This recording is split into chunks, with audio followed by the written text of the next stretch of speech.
Okay, so as you probably noticed, if we're going to be doing this going down, we're eventually going to run into problems.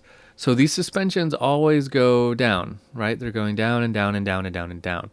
So eventually that could lead us to a voice crossing. It could lead us just down really low. And also, if we do nothing but suspensions like this, if we wouldn't have broke it right here and we would have just kept going down, it would have been boring.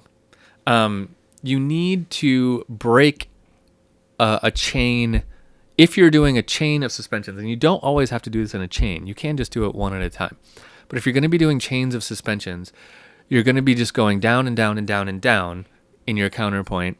And if it doesn't lead you to a voice crossing, it's going to be kind of boring.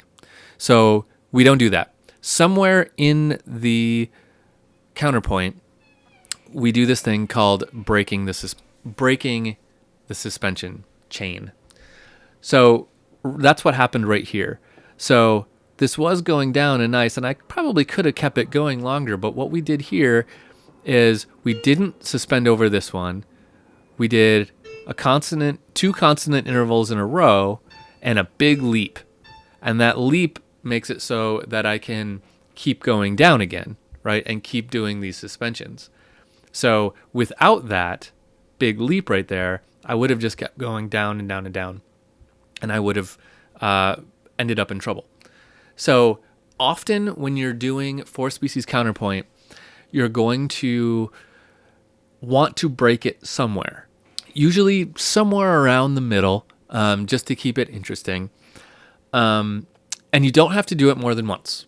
You should do it at least once in the counterpoint, but you don't have to do it more than once. And sometimes it's really obvious where to do it because sometimes you can't make a suspension work, right? You're going to have a suspension into a dissonant interval. That's not possible. Like, you can't do that.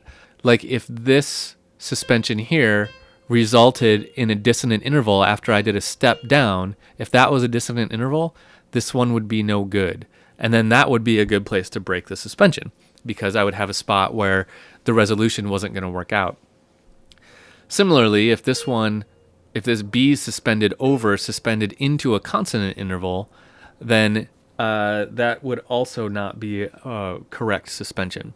So it's a good spot to break it. So watch out for those spots where you have to break it, so that you're not just always like rolling downhill in this sequence of suspensions. Just watch out for that.